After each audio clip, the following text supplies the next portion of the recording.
là, dans la série des goûts très particuliers, on va s'attaquer à une plante qui pousse un petit peu partout dans notre région, notre belle région qui est Rhône-Alpes.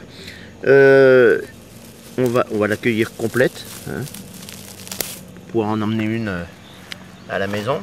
Alors ça, c'est le géranium herbe à Robert. Alors c'est un géranium, comme beaucoup de plantes en France, en fin de compte, et beaucoup en montagne. Alors le géranium herbe à Robert, vous le voyez parfois dans les trous de murs, il pousse à beaucoup d'endroits. Il lui suffit de peu de terre et d'une terre pauvre pour pouvoir bien pousser. Il pousse aussi en sous-bois, c'est une plante qui s'adapte beaucoup. Alors le géranium, herbe à Robert, bien que très velu, hop, est excellent de différentes manières. Alors cru, j'ai perdu ma feuille, ben c'est pas grave. Quel goût particulier, hein. Un goût très très spécial. Alors c'est un fortifiant. L'idéal serait de pouvoir se faire 2 fois par semaine un jus de géranium herbe à Robert. Alors peut-être de le boire bien glacé ou peut-être avec une petite goutte de whisky ou je ne sais pas, pour dire de le faire passer mieux parce que le goût est spécial. Ah, le goût est vraiment... Mais c'est un fortifiant, c'est reminéralisant et c'est un tonique. C'est-à-dire qu'on pourrait à la limite s'en servir. On n'a pas de ginseng chez nous, ni de gingembre. On a du géranium herbe à Robert. Voilà. Alors c'est peut-être pas aussi puissant, mais ça coûte nettement moins cher. Et de plus, c'est local et c'est parfaitement bio.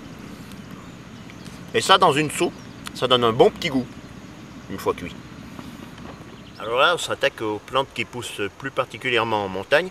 Alors ici, on doit être à quelque chose comme 700 ou 800 mètres d'altitude. Mais on en trouve jusqu'à 1800, si ce n'est pas plus. Alors là, on s'attaque à une plante que dans notre région, on appelle le panneau. Alors je chercherai pour vous donner le vrai nom en français. Alors, on prend les jeunes feuilles. C'est un peu raide. Ces jeunes feuilles ont une côte qu'on peut manger à la façon des blettes ou des cardons, qu'on peut mettre dans la soupe. On peut aussi mettre de jeunes feuilles. Il n'en faut pas trop parce que ça fait trop fort, mais une douzaine de jeunes feuilles dans 1 litre d'eau de vie, ça fait une très bonne liqueur, qu'on peut sucrer ou pas. Et c'est un goût très particulier. Il faut des bonnes dents. Alors dans la région, côté Chartreuse, ici on est en Belledonne, ici je ne sais pas comment on la nomme, mais côté Chartreuse, de panneau on l'appelle aussi côte de lièvre ou patte d'ours. Il faut savoir que côte de lièvre c'est un nom qui sert aussi pour une autre plante. Bizarrement, les noms locaux parfois sont décalés et le nom d'une plante sert à une autre plante un petit peu plus loin.